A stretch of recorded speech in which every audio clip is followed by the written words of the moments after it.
It's good. It's good. How are you? Great. I'm really good, thanks. Yeah, so just before we get started, I'll just introduce ourselves. So I'm Samira and I'm here with my friend Michael.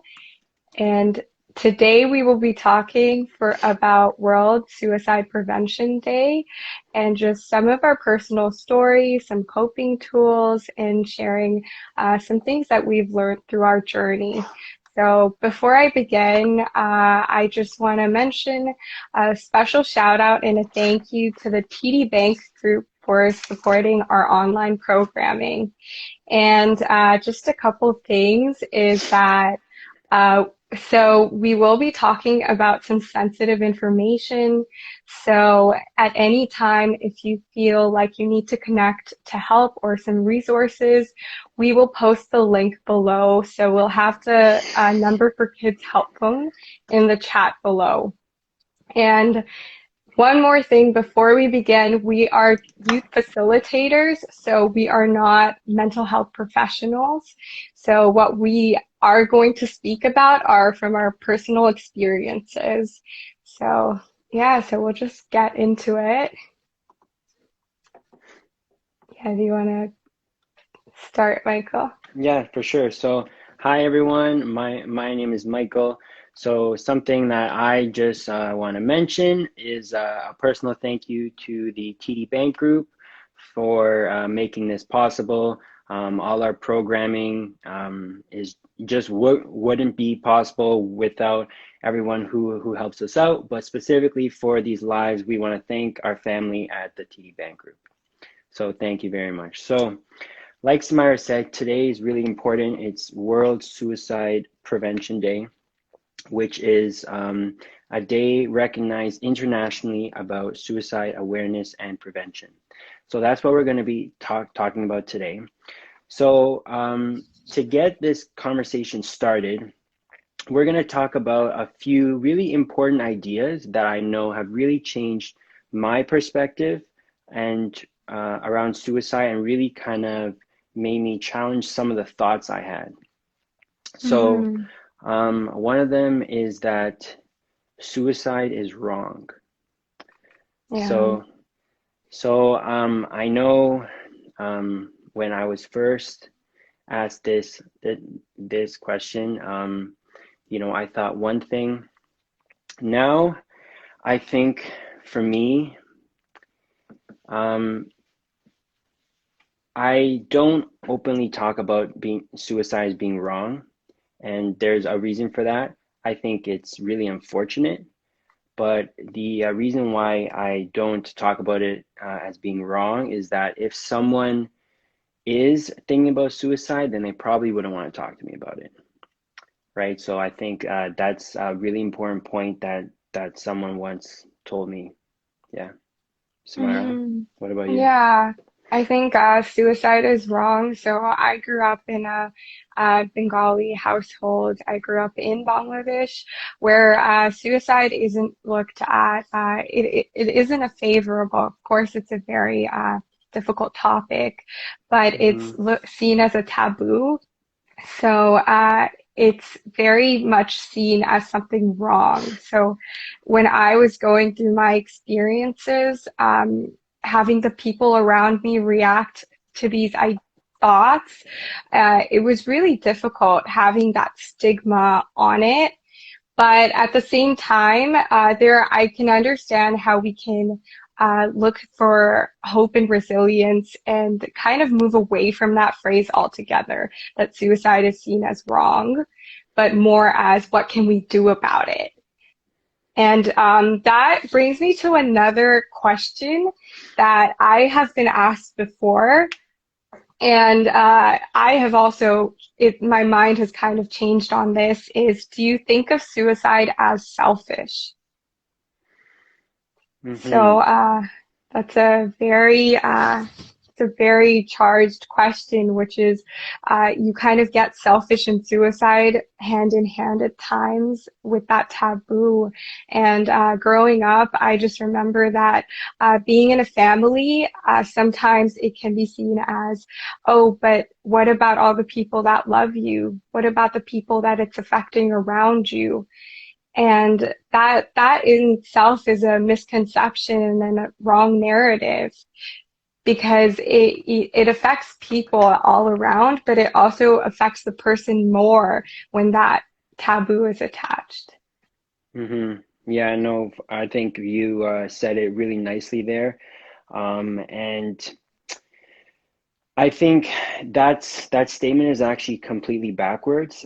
So just so everyone knows, Samira and I have done some pretty extensive training and workshops behind suicide awareness and suicide intervention. And one of the big takeaways that I learned from all that is that a person who might be having thoughts of suicide is actually trying to do things that are as far from selfish as they possibly could be.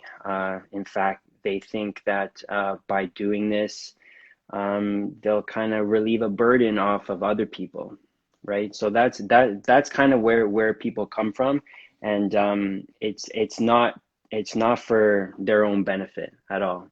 It's usually about benefiting others around them, loved ones Mm-hmm. especially. Definitely. And I just want to say that you are not a burden. We are not a burden, and just that we are enough. But we'll go to another one, which is anyone can be at risk for suicide. This is something that it's very difficult, as even in my own life and my own experiences. When I used to share my personal story with people, they would say that, oh, but you look happy all the time. I had no idea. And it's usually the people that are in pain sometimes that you never realize because they try to mask it. So I definitely resonate with that statement. Yeah, Mm. for sure. We'll go into this a little bit more, but absolutely, everyone is at risk of suicide because sometimes, this is not something you plan for. You never know when it's going to happen, but the fact is, mental health can be a tricky thing, right? And even if we don't want to talk about it being at risk of suicide, can everyone be affected by suicide? Absolutely. And I'm sure pretty much everyone has at some level, right? So yeah, Definitely. that's a Yeah. big one.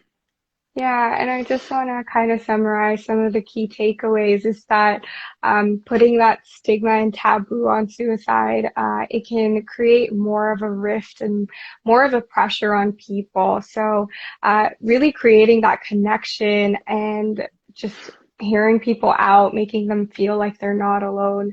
Those are some really great ways to just even just touch the surface of that topic. But now I just want to kind of go into our personal stories, and I want to ask you, Michael, like, what are some of the experiences that you went through, and how did you kind of get out of it or get through it? Sure. So the first time I kind of heard about suicide was actually with a distant family member. And it was never really talked about. I kind of just heard bits and pieces here and there, but didn't really get the full story until pretty recently, actually. And then through my own mental health journey, I've actually um, had personal experiences with suicide as well. And for me, it came to a point where I was just really exhausted all the time. I'm gonna keep looking down because I'm actually looking at a journal that I kept during that time. It really felt like um, just doing basic everyday things was really hard for me. I really had this deep sense of hopelessness, like I couldn't really see what my day was going to be like. I didn't even know how I would get through the day. I was really tired all the time. Um, I I couldn't sleep. Sometimes Mhm. I couldn't eat, and I couldn't focus or concentrate. And I would really get down on myself too, because in my everyday life, when I have a good day, I'm doing a lot of things, and I'm out and about, and I have so many hobbies. But when I was going through some of my most challenging mental health struggles, I couldn't really get the energy to do any of those things, which is okay. There's absolutely nothing wrong with that. But in the moment, I was really turning on Mhm. myself, which definitely was not helpful. So, Mhm. uh, yeah, those were the kind of feelings and thoughts I was going through at the time. And, it came to a point where I had to realize, all right, this is really tough for me. I can try and do it by myself and get through it alone, but I don't have to. So why would I? So I told my mom kind of some of the stuff I was going through, and told a few other family members that I really trusted, and I got help right away. So I talked to them, and I sought help from a mental health professional, and I slowly came out of it, and I'm in a much better place today for sure. I definitely truly believe that I am a resilient person, and I'm super grateful because there was so many people in my life supporting me that I didn't even know would Mhm. support me if I ever needed help, but they were there, and I'm really grateful for all of that. Yeah, wow, that's amazing. And thank you for sharing that. And I can't imagine how difficult it must have been, but I'm so grateful that you found that support and people to just kind of help you find that place of peace finally.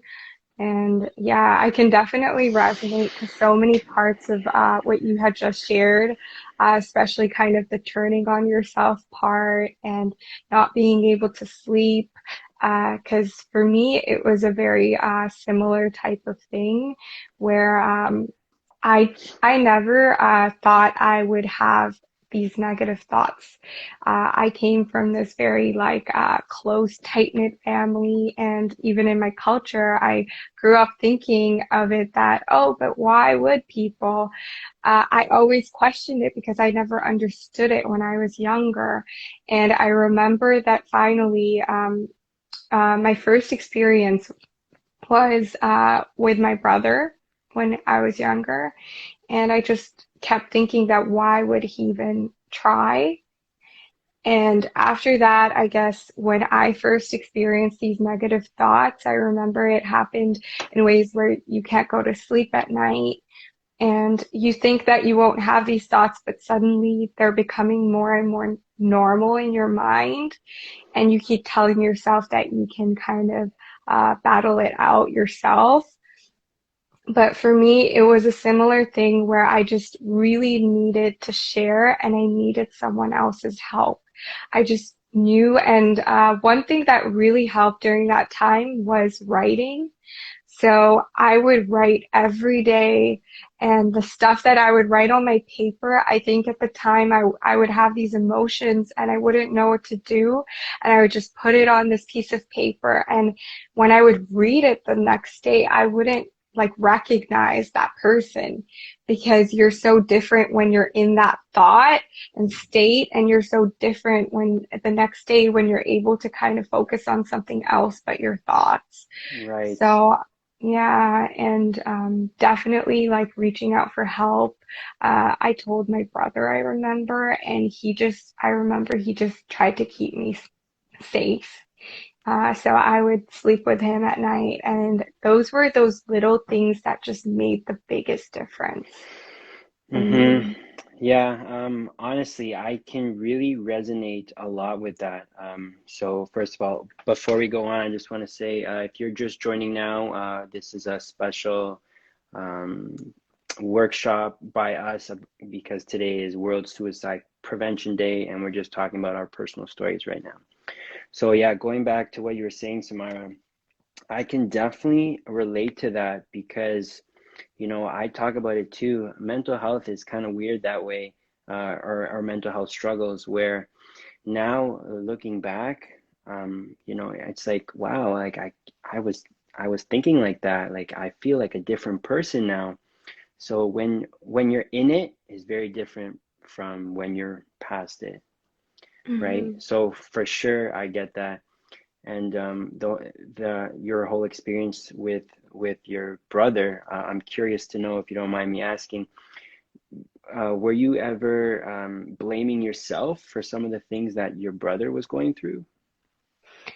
Yeah, I think during that time I was quite young. I was probably in middle school, so Oh, I okay. didn't really understand a lot of it. But I Mm-hmm. just remember being angry at him because for me, I couldn't understand that why would you want to hurt us? I was so focused on my own Mm, thoughts because for me, we have such a close relationship. I kept saying why. And that's something now I realize is just not the question to ask to someone who is facing these thoughts and who's going through these struggles. That is the one question that you shouldn't ask is why are you feeling a certain way? Hmm. yeah, actually, that was pretty powerful because I'm sure, anger in that situation is a very common thing, I think, Hmm. right? And I think it's just because it's so hard to understand. Um, and you don't know what you don't know. So yeah, thank you for sharing that. I think that was really great. So the next thing that we want to talk about is actually really important. So you've heard a little bit about personal stories. We talked a little bit about some common thoughts or misconceptions around suicide. So now we're gonna give you some really concrete steps if you suspect someone might be thinking of suicide. So, first of all, we're going to talk about invitations. So, we're going to call these invitations of suicide. The reason why we're calling them invitations and not risks of suicide um, is because a risks, like a risk factor has a very negative vibe to it. So this is actually a term from our suicide trainings that Samira and I have done. So we're calling them invitations because usually if you can notice something, it's because that person wants you to notice and they're inviting you to help them. So that's where the invitations comes in. Hmm. So yeah, so it's a sign of distress that usually invites some kind of help. And before we go on, I'm gonna send it off to Samira, but we suggest, if it's there, always accept it. Hmm. Yeah. Hmm. Yeah, because the impact that you may have on a person just by accepting their invitation and digging deeper is just so meaningful and powerful because it could be the difference that you can make. And I Mm-hmm. just want to, before I move forward, I just want to invite anyone to ask questions about anything that we've been talking about. Feel free to type it in the chat at any point. Mm-hmm. But for invitations, some really key things are you can notice in the language that they're speaking. So I remember during the time that I was struggling, I would use a lot of um, very statements that I kind of subdued and made it seem like it wasn't as meaningful. I would say, Mm-hmm. oh, there's nothing interesting. Every day is so boring. What's there to do every day? And it was kind of losing hope. And you can pick it up just by noticing how a person kind of, they may even joke about it at times. Um, but what about you, Michael? Were there any phrases or anything that you can remember? Yeah, for sure. I remember, talking to my mom, I would say things like, "Oh, like I don't know how I'm gonna do this. I don't know how I'm gonna get through this. Like I'm really struggling right now."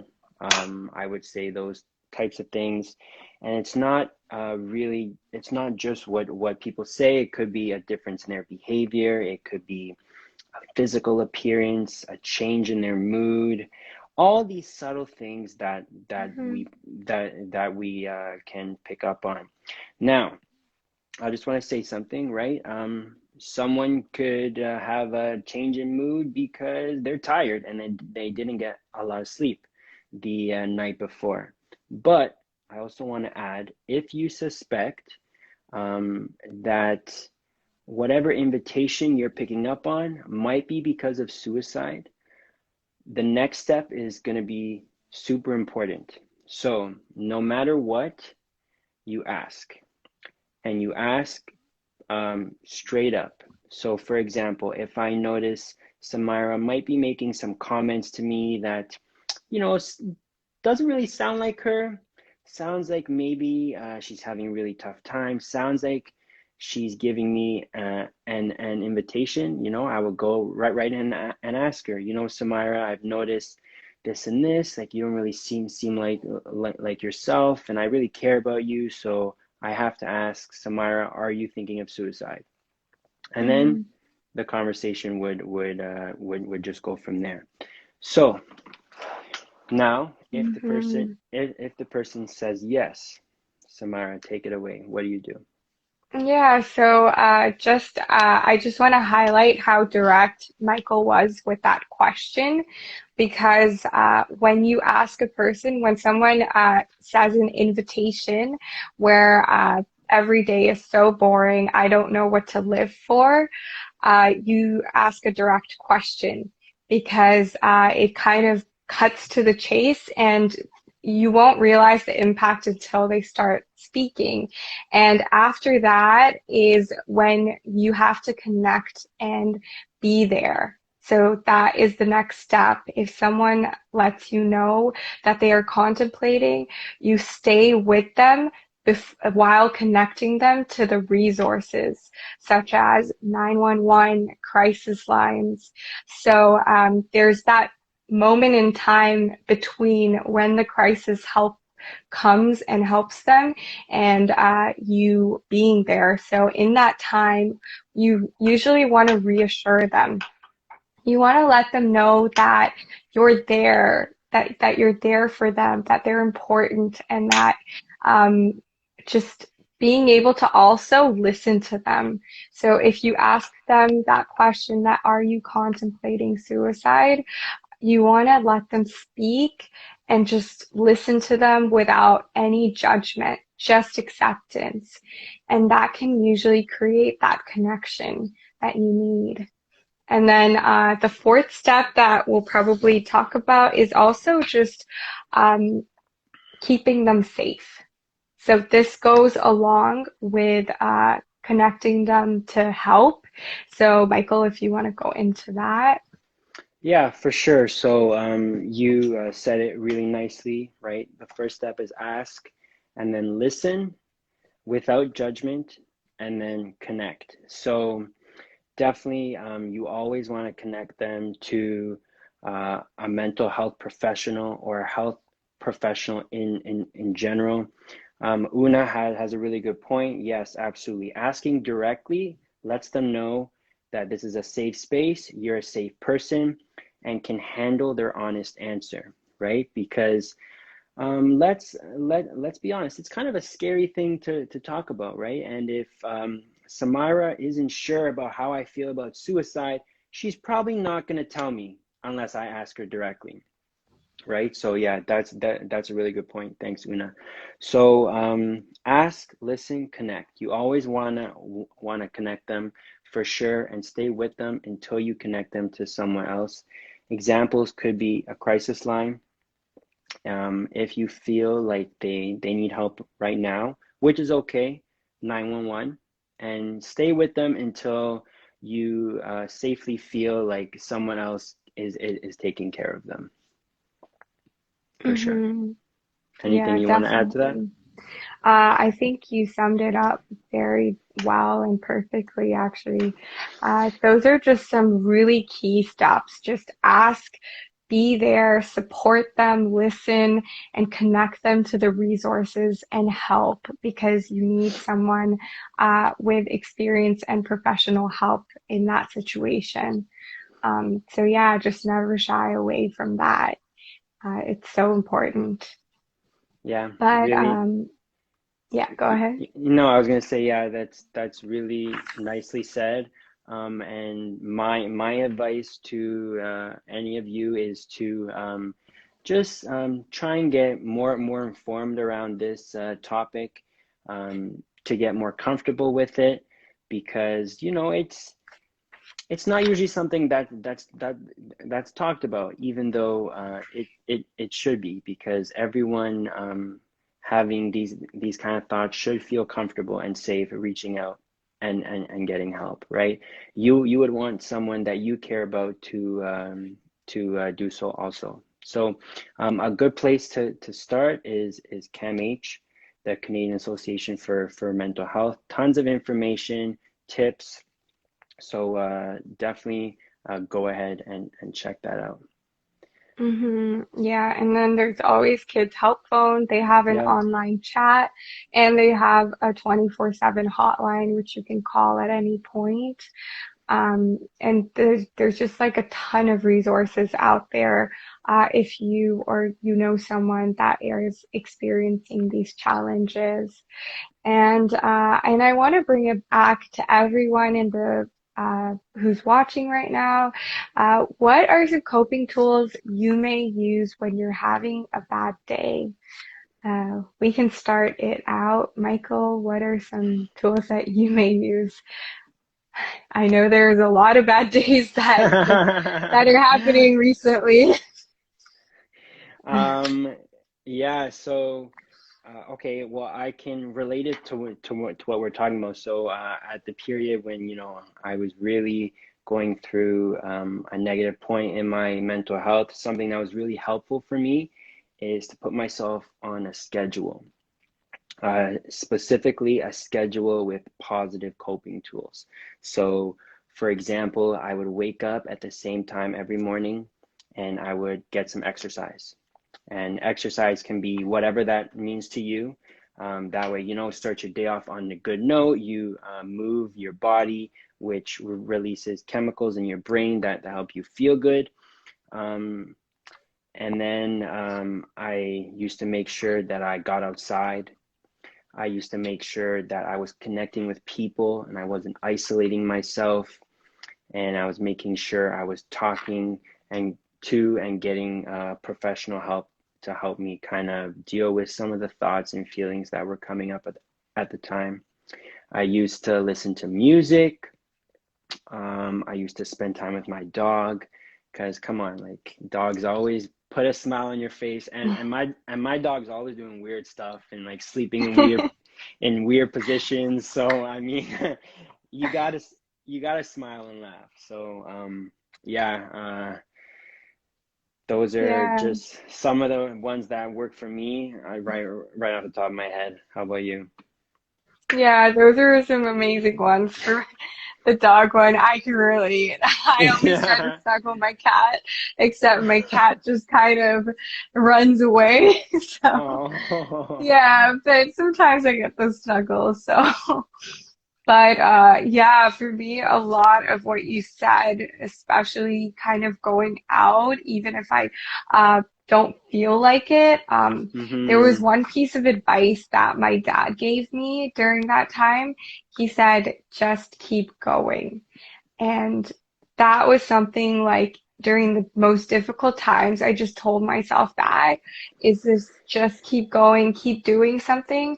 And at the time, I actually started overloading on coping tools because I wanted help and I Yeah. did so many coping tools like reading, writing, painting with therapy that it just like it was so much, but I feel like at the time, I really needed it because it kept my mind occupied from all the negative thoughts that were happening until I could finally kind of relax and breathe. So, those were some Yeah, really key things for me. yeah, for sure. And you're actually reminding me of a few other things that I really want to talk about. You actually had a really good point in terms of doing things that are setting a schedule for yourself, and that was you said even though you don't want to do it. And let me tell you, when you're in that space, you did definitely do not want to do it, but you have to do it because you know it's going to be good for you. So that is the challenge, right? No, seriously, like you won't want to do it. You'll want to stay in bed, watch Netflix, binge watch Grey's Anatomy. I've been there, but you know, you have to stick to your schedule, get outside, stay active. And Mm-hmm.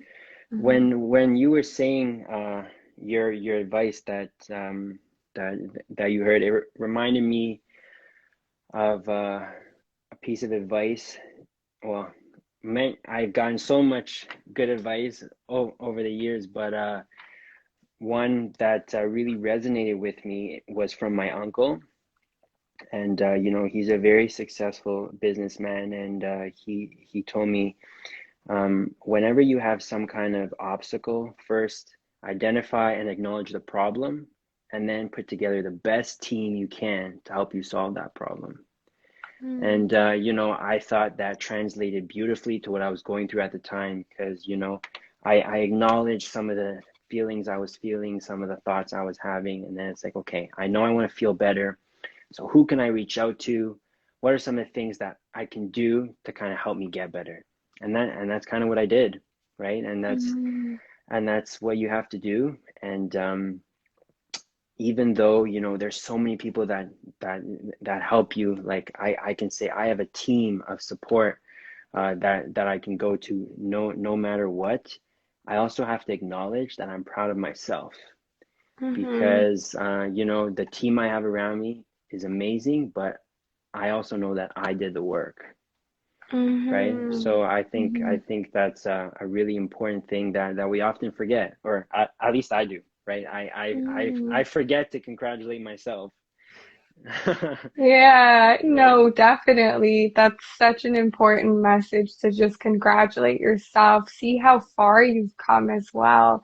Just realizing, I think journaling really helped me with that, is being able to look back at everything that I've gone through and now see what I'm thinking now is it's just such a difference. And Absolutely. yeah, and I want to talk about one more thing which I For sure. experienced, which helped me in the process. I know one of them I said that I was so in just kind of all these different coping tools, but there was a period before that where I no one could force me to come outside. I would fight, I would cry. There was no one getting me out of the bed. And something that really helped me during those times was acceptance. Mm, Someone being there in the same room as me, and they're not doing anything. They're kind of working on their laptop as well, but them being their physical presence was just something so different for me. of And course. that really helped. And one piece of advice that a friend gave to me during that time was that, when you're feeling this way, it's okay to feel this way and it's okay not to be okay. And during this period in your life, just think about all these things that are making you stressed and making you feel overwhelmed, and just temporarily take it away piece by piece. Just take a couple of those things away, and instead you're going to replace that with support. So just layers and layers of support. And it sounds a lot like what you had mentioned, creating the best team for you, that team of support. And I definitely agree with that. Yeah, I love that. Mhm. I love that. That's awesome. So we're gonna finish up soon, but if Mhm. I had to leave you all with anything, it would be that if you find yourself struggling, um, a good question to ask yourself, which kind of goes along with what we were just saying, because sometimes it's really difficult to see yourself past whatever challenge that you're going through, especially when it's you because you're in it. So a really good question that really helped me is what's something I can do for myself right now that'll just help me get 1% better, that'll just make my mood 1% better. What can I do for the next 20 minutes? That's it. I just got to figure that out. And then after that, okay, great. What can I do for the next 20 minutes? So really just taking it small, and that's okay. What's one something I can do to help my mood by 1%? That's it. And I love that. yeah, and I want to leave you with one thing that really helped me change my life, and it's that we are not responsible for the unfortunate things that happen to us, right? A lot of times we have no control over it, but what we are responsible for is what we do about it, the people we talk to, the type of thoughts we think, because you are resilient and you can get through anything. So take control because there is a whole bunch of amazing things ahead of you for the future, but no one can read your mind, so it's up to you to start. That's really beautiful. uh, and well said. And before we kind of wrap up, I just want to say that those of you that are interested in really great resources and training, one of the best trainings that I have done, which have kind of helped me and opened my eyes to what I can do to help, is ASSIST. So applied suicide skills intervention training, and Hmm. it's really eye-opening. There's also Safe Talk, which is Yep. another really great resource, and getting that training helps you in these real life situations where you may have to help someone else that may disclose these negative thoughts to you or may need your help. Yep. And if you're interested in finding out more about that, the company that offers it is called Living Works. Mhm. I'll actually write that in the chat. Yeah, perfect.